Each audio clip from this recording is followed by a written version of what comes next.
On the night of the wedding, two men stood before Alex. Both wore identical white tuxedos. They possessed the exact same face. This was not what Alex had been promised. No one mentioned a wedding with two grooms. Festivities echoed from outside the grand house. The opulent suite felt strangely cold. The scene was tense, not romantic. Two identical men created a stark tableau. One had a single dark mole under his left eye. The other man had a mole under each eye. Alex stared, completely bewildered. Why were there two of them? The man with two moles spoke first. He feigned sadness that Alex did not recognize him. Alex hesitantly guessed the name Adrian. The man smiled and pulled Alex into an embrace. He praised Alex for being so clever. But Alex remembered Adrian was supposed to be a woman. Adrian dismissed it as a long story. He suggested they not waste the night on details. Alex struggled against his hold. They pleaded for Julian, the other man, to intervene. Alex hoped this was all an elaborate prank. Julian finally stepped forward, but Adrian kissed Alex's cheek. He whispered that Julian was also part of the plan. Alex looked between the two brothers in disbelief. A memory from childhood suddenly surfaced. Julian's personality used to shift dramatically. Sometimes he was quiet and serious. Other times he was energetic and playful. Alex now realized it had been two different people. Adrian declared it was time to begin the night. Alex wanted to argue, to fight back. But the debt owed to the Crestwood family was too great. Alex's resistance faded into resignation. A question was asked with a quiet voice. Was Alex meant to marry both of them? Julian, silent until now, simply said yes. They led Alex into the shadows of the large bed. Alex's own body was the reason for this fate. Born with a rare condition, Alex was abandoned. A kind, childless couple had found them. They named the child Alex Miller. But they passed away when Alex was 8. Alone again, Alex was vulnerable. Rumors spread of a distant relative. This person planned to sell Alex to traffickers. Alex fled into the night, terrified of being caught. The Crestwood family found Alex in an abandoned chapel. A group of men entered the dusty, cold space. Their leader's eyes lit up upon seeing Alex. He ignored the child's torn and dirty clothes. He politely asked Alex to come to Belmont City. The Crestwood name was famous in the region. People praised their generosity and kindness. The man's smile was genuine. His clothes were clean, his demeanor calm. Alex, seeing no other option, agreed. At the Crestwood estate, Alex was led to a bath. A maid offered to help. Alex politely asked her to leave. The maid smiled as she closed the door. She remarked on the similarity to the Crestwood children. She said they also disliked help while bathing. Alex only wanted to hide their body. The secret was a heavy burden to carry alone. Alex had never seen such luxury. The house was a fortress of warmth and safety. Alex watched water trickle through their fingers. They wondered why the Crestwoods brought them here. The answer came a few days later. The family's eldest son, Julian, was chronically ill. Mrs. Crestwood explained the situation. A fortune teller had described his difficult fate. But she also spoke of a single, special person, a guardian whose presence would grant him health. Mrs.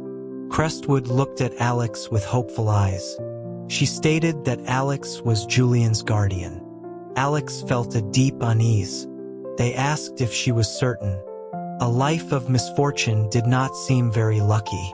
Mrs. Crestwood's voice was gentle. She insisted it was true. Julian's health improved the day Alex arrived. His recovery had already begun. She asked if Alex would be willing to stay. Even if the prediction was wrong, they would have a home. Mrs. Crestwood promised Alex would be cared for. She patted Alex's shoulder reassuringly. Alex stood and then knelt before her. Alex expressed immense gratitude. Without the Crestwoods, they might not have survived winter. Staying here was better than living on the streets. Mrs. Crestwood helped Alex up. She was pleased by the decision. She arranged for a new room and new clothes. Alex would meet Julian once he was stronger. Mrs.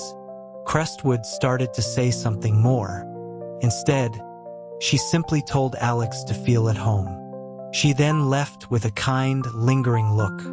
Before meeting Julian, Alex met someone else. A bright voice called out from the doorway. The person asked if Alex was the one to heal her brother. It was a girl in a fine designer dress. Her face was exquisite, with moles under each eye. She stared at Alex with intense curiosity. Alex guessed she was the young lady of the house. The girl was surprised to be recognized. Alex admitted it was just a lucky guess. She thought Alex was very clever. She then repeated her initial question. Alex confirmed their purpose in the house. The girl introduced herself as Adrian Crestwood. Alex gave their name in return.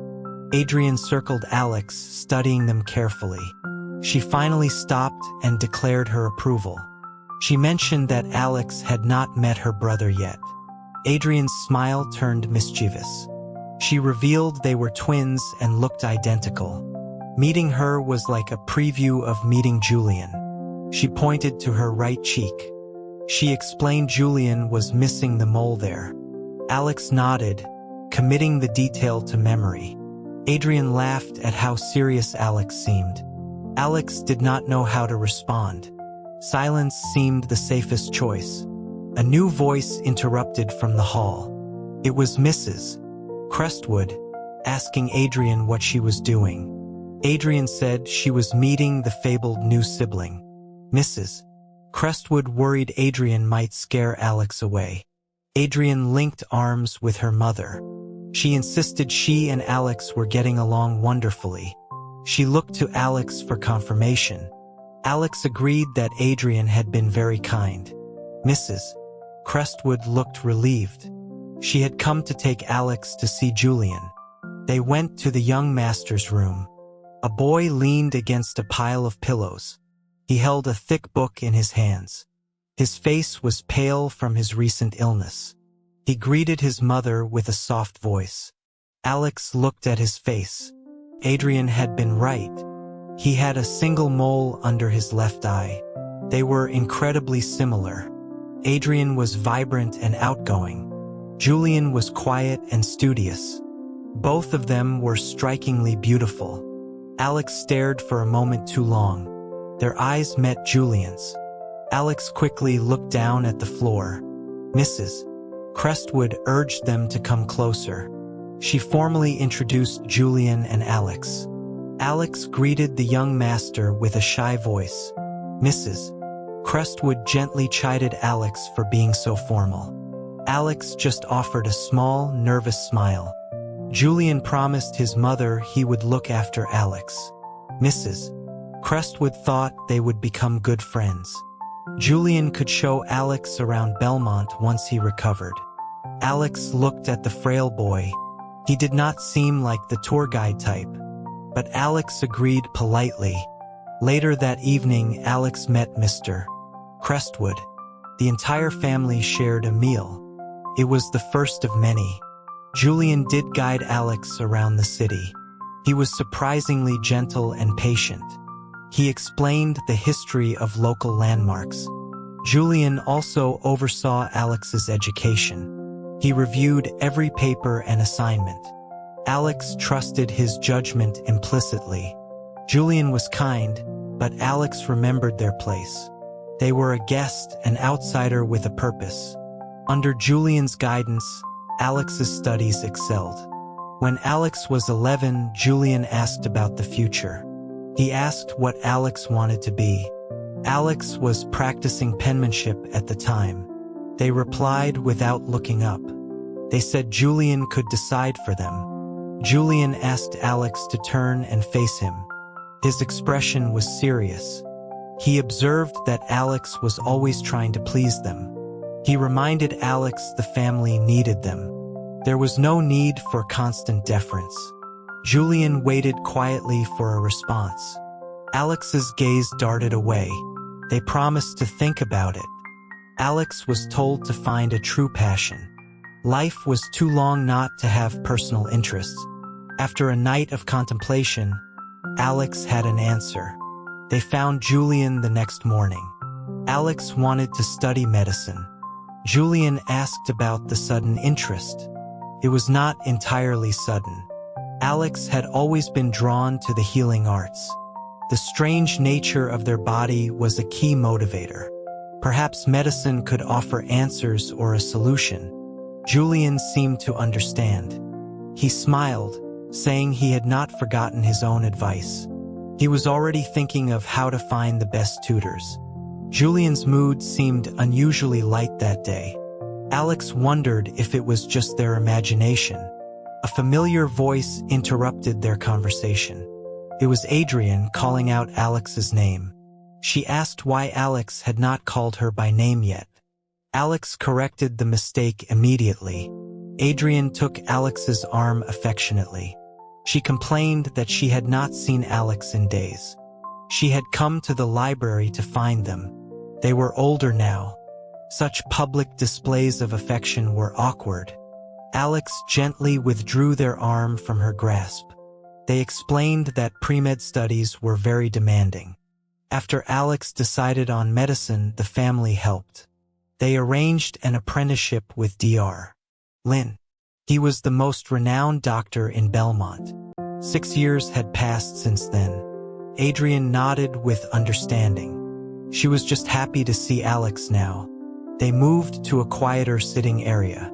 Alex promised to leave the clinic early with her. On the way home, Adrian became pensive.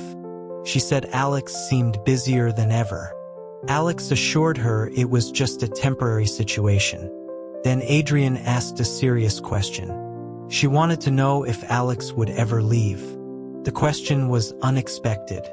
They had spent less time together recently, but it didn't seem to warrant such a fear.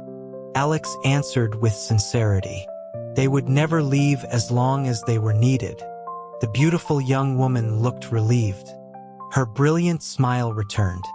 Alex felt that the Crestwoods' kindness was a debt. How could they ever consider leaving? Soon, Julian posed an even more difficult question. It was a normal, quiet afternoon. Alex was reading a medical text. Julian was working at his desk nearby. They often studied together in his library. Julian asked a seemingly random question. He wondered if Alex would stay with them always. Both siblings seemed worried about this lately. Alex answered without much thought. Of course they would always stay. Julian pointed out they were not related by blood. Alex could leave at any moment. Alex insisted they would never do such a thing. Julian replied that people change. He said the future is never certain. His words sparked a flicker of anger in Alex. Alex asked what Julian truly wanted. Julian's eyes lit up. He seemed to be waiting for that exact question. He noted they had grown up together. They could be considered childhood sweethearts. If Alex was staying, they should solidify the bond. He suggested they get married. As a spouse, Alex could not simply disappear. Alex stared at him, utterly shocked. It was as if another person was speaking. The thought had never crossed Alex's mind. Their unusual body was one reason. The Crestwoods would surely want a prestigious match. But Julian's words stirred something in Alex's heart. The possibility was a revelation, but practicality quickly took over. Alex said it was impossible. They were not a suitable match. Julian dismissed the objection. He playfully called Alex a ward of the family. He said this was the modern equivalent. Alex protested. That term did not apply to men. Julian grinned, saying in his house it did. Before Alex could get truly angry, he relented. He told Alex to return to their book, but he asked them to seriously consider his proposal. Alex fled back to their own rooms in a daze. For several days, Alex avoided Julian. The thought of another proposal was terrifying. Thankfully, Julian did not seek Alex out. Adrian was also unusually absent, but the peace did not last. Julian could find Alex anytime he wished. He appeared at Alex's door one afternoon. He asked what Alex was doing. Alex was surprised by his silent arrival.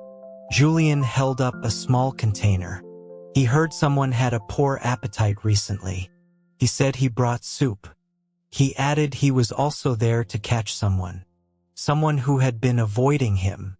He tried to bring up his proposal again. Alex rushed forward to silence him. They frantically looked around for any servants. The last thing they needed was gossip. Julian gently took Alex's arm. He assured them he had dismissed the staff. He led Alex to a small table. He urged them to sit and have the soup. Alex complied, hoping he would leave afterward. But Julian was persistent. He asked what Alex had decided. Alex looked at the handsome man before them. The carefully prepared refusals vanished. Alex finally said they were not worthy of him. Julian looked directly into Alex's eyes. He told Alex not to belittle themselves. He said they were more than good enough. He confessed he had liked Alex from their first meeting. Alex recalled that day in the dusty chapel. There had been no sign of affection then. Alex had been shy, awkward, and scared. Alex accused him of joking. Julian insisted he was serious. Alex repeated that they were not suitable. So Julian asked a direct question. Did Alex like him? Alex called him a very good person. Julian took that as a yes. Alex accused him of twisting their words. Seeing Alex's frustration, Julian backed down. He said that was enough for one day. He just asked Alex not to avoid him anymore. Alex agreed, exhausted by the conversation. Julian seemed possessed by Adrian's spirit. He had become relentlessly persistent. After that day, Julian returned to normal. He no longer pressed the subject of marriage, but he would ask occasionally without. He would ask if Alex agreed to be with him. Alex always gave the same answer. They were not worthy. They never explained the real reason. One evening, Julian asked again. Alex spent the entire night thinking. Finally, a decision was made. It was time to reveal the secret. The next day, Alex went straight to Julian. They asked if he knew the real reason for refusal. Julian was surprised by the directness. He calmly asked Alex to explain. Alex led him to a private alcove in the library. After ensuring no one could see, Alex showed him the secret they had guarded for so many years. They rearranged their clothes. They stated they were a monster, neither man nor woman. That was why they could never marry him. Medical books confirmed the condition was real but rare. There was currently no known cure. Julian stood silently, seemingly in shock. Alex assumed he was disgusted. They apologized for frightening him and turned to leave. But Julian grabbed their arm. He said he was not scared. He was just processing the information.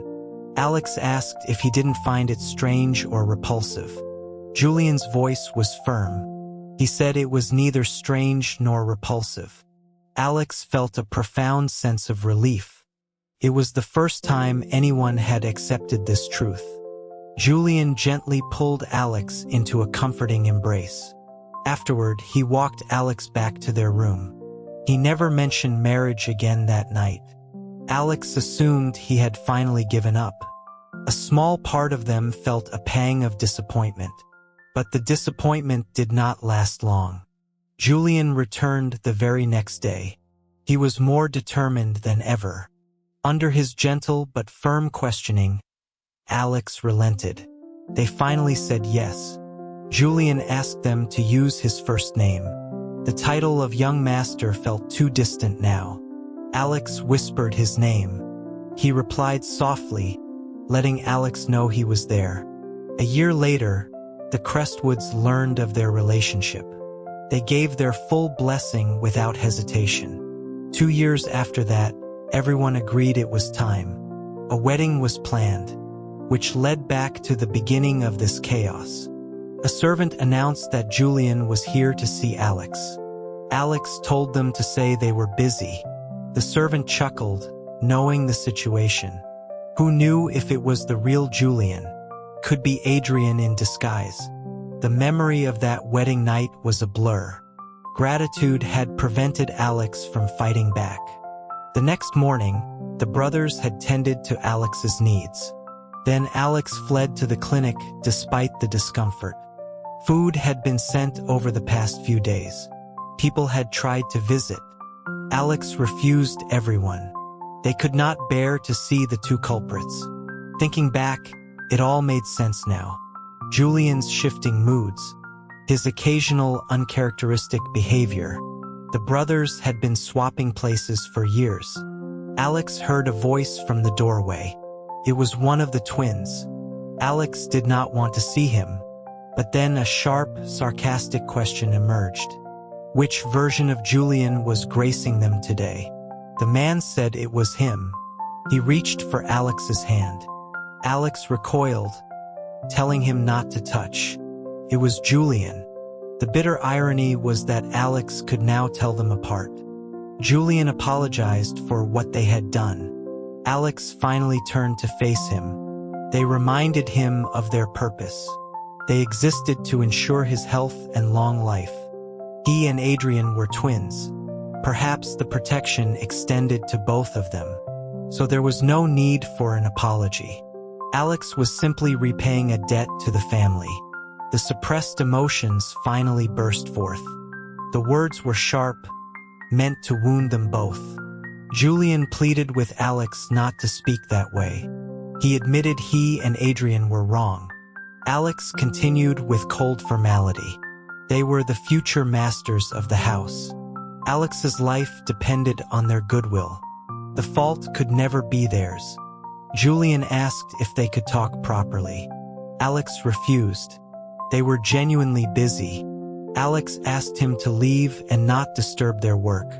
Julian eventually left in silence. No one visited for the next few days.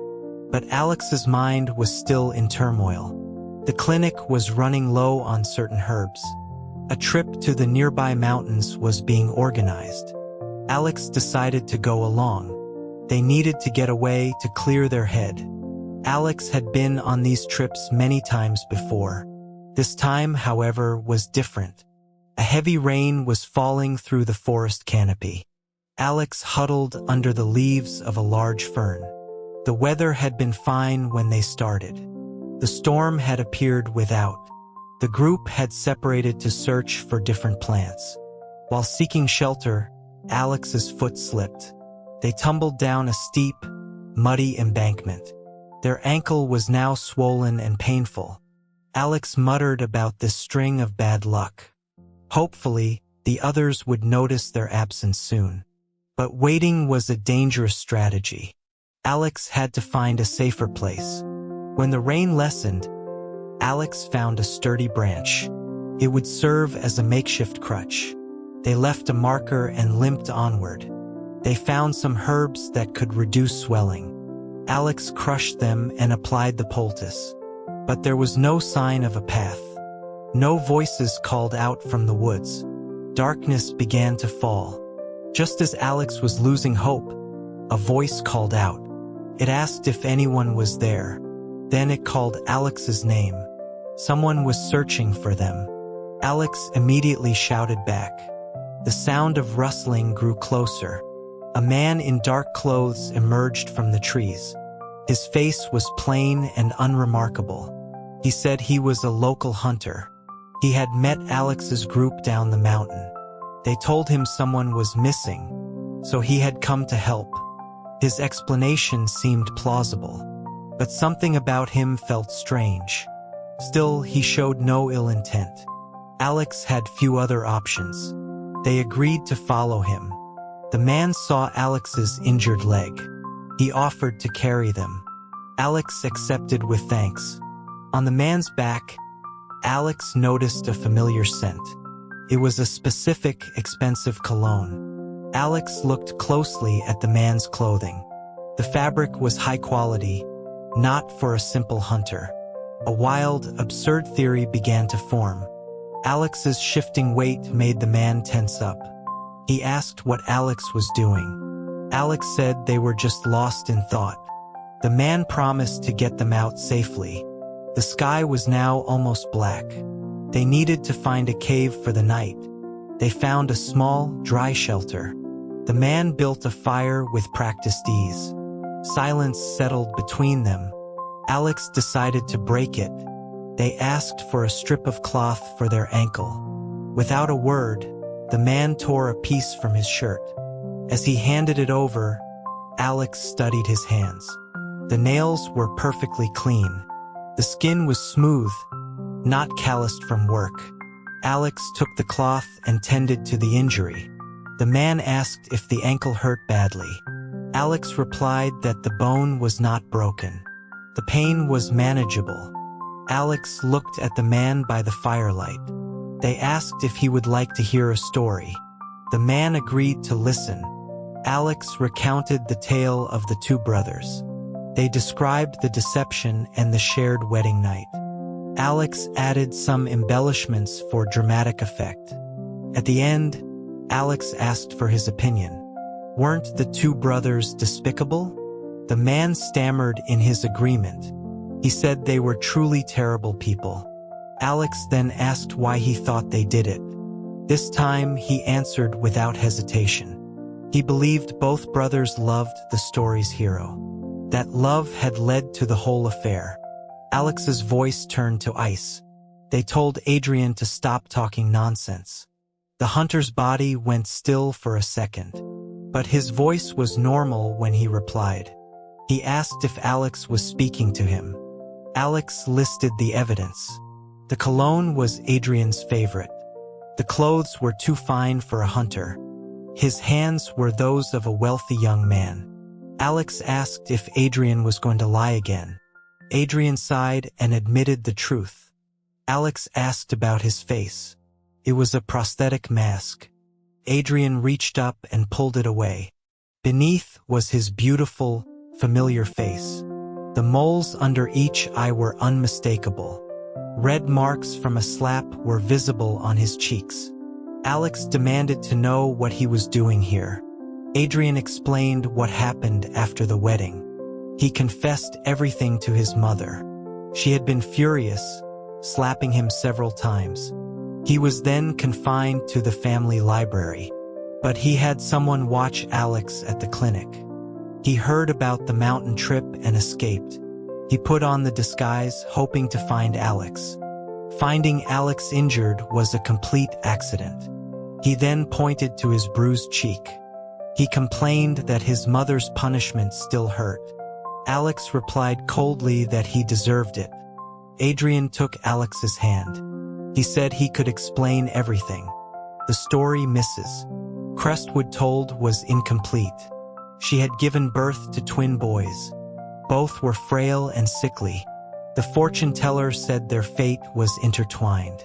She offered another way to ensure their survival. One of the boys could be raised as a girl. This would confuse fate and protect him from harm.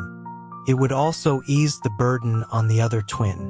The parents chose Adrian, the weaker of the two. He believed he was a girl until he was 5. Then he overheard the truth. His parents confessed everything to him and Julian. Alex processed this new information.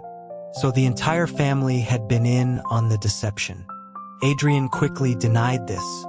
His parents did not know about the wedding night plan. They intended for him to live as a woman forever. The plan was for Julian to marry the guardian. Alex asked why he interfered. Adrian admitted to his own greed. As a child, he would sneak out dressed as Julian. Every time he did, he would fall ill. But after Alex arrived, that stopped. He realized Alex's presence protected him too. He had loved Alex from their first meeting. He could not be a mere spectator in their life. He apologized for his selfishness. The truth was overwhelming. Alex had a few more questions. Was it him in the library who proposed marriage? Adrian scoffed and said yes. He called his brother a block of wood. Julian was too proper to make a move. So Adrian took the opportunity himself. He wanted to bind them together. Alex defended Julian's honorable nature. Adrian dismissed it with a wave. Alex then asked about another memory. The first time they had been intimate. Adrian admitted that was also him. He felt he was just paving the way for his brother. After that first time, Alex's defenses had lowered. So after that, both brothers were involved? Adrian confirmed it was true. The answer was expected, but it still stung. Alex felt faint. Adrian rushed to steady them. Alex cried out in frustration. What were they supposed to do now? Adrian suggested they could marry both of them. Or both brothers could marry Alex. It was not a helpful suggestion. Alex said it was too scandalous. They asked Adrian to let go. To let them be with Julian. Adrian's expression hardened. He reminded Alex of their shared intimacy. A purely platonic relationship was no longer possible. He told Alex the idea was a beautiful fantasy. Alex shouted his name in anger. Before they could continue, Adrian covered their mouth. He whispered for them to listen. There were noises outside the cave. Alex fell silent and strained to hear. It sounded like people calling out. It was likely the Crestwood search party. Adrian put his mask back on. He went to the mouth of the cave to investigate. The voices grew clearer. They were saved. When Alex woke again, they were in their own bed. A figure was sitting beside them. Alex cautiously whispered Julian's name. He confirmed it was him. He asked if Alex was feeling all right. Alex was thirsty. Julian returned with a glass of water. He helped Alex sit up to drink. He mentioned the kitchen was preparing Alex's favorite food. Julian had been part of the rescue party. He and the disguised Adrian had shared a look. Alex wondered if Julian had recognized him. After the near-death experience, Alex felt calmer. It was time to talk. Alex asked where Adrian was. Julian said he was back in the library. So Julian had recognized him. He asked what Adrian had told Alex. Alex summarized the new version of the story. Julian confirmed it was mostly accurate. He asked if Alex had any more questions. Alex looked at him steadily. Adrian claimed the plan was all his.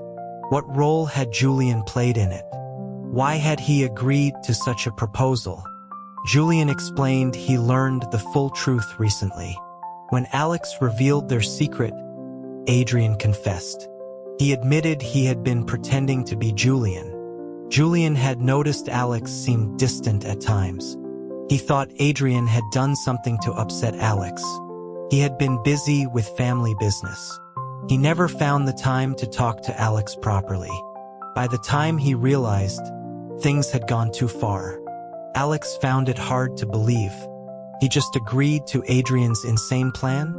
Julian said Adrian had been unyielding. He refused to let Alex go. From those two short sentences, Alex understood. Adrian's desperation must have been immense. But what about Julian himself? He admitted he did not want to let go either. Alex called them both foolish and reckless. They asked Julian to leave. They needed to be alone. After eating, Alex fell into a deep sleep. They dreamed of their first days at the Crestwood estate. A small, scared child in a vast, intimidating house. Their only purpose was to keep Julian healthy. Every morning, Alex prayed for his well-being. It was a prayer against being abandoned again. Julian's calm presence had been a comfort. Adrian's playful energy had chased away the fear. The brothers were integral to Alex's entire life. The bond between the three was a tangled mess. The next morning, Alex woke with a clear mind. A decision had been made. They got dressed and had a servant bring a wheelchair. They went to the library to find Adrian. Adrian was surprised but happy to see them. Alex held out a small jar. It was a balm for the bruises on his face. It would prevent any scarring. His injuries were a silent accusation. Seeing them hurt Alex's heart. Adrian thanked Alex for the kind gesture. He started to say something more but stopped. Alex spoke first, saying they forgave him. Adrian's eyes widened in disbelief. Alex smiled at his reaction. The past was the past. They could start a new life today. After leaving Adrian, Alex went to find Julian. They told him they had just seen his brother. Before Julian could react, Alex spoke again. They had forgiven Adrian. Julian understood the implication. He rushed towards Alex, his eyes emotional. He was speechless. Alex had never seen him so flustered. They made him promise one thing. No more secrets between them. Julian swore it would never happen again. Alex asked him to come with them. It was time to speak with his parents. Together, the sound of the wheelchair faded down the hall. A better, brighter life was waiting for them.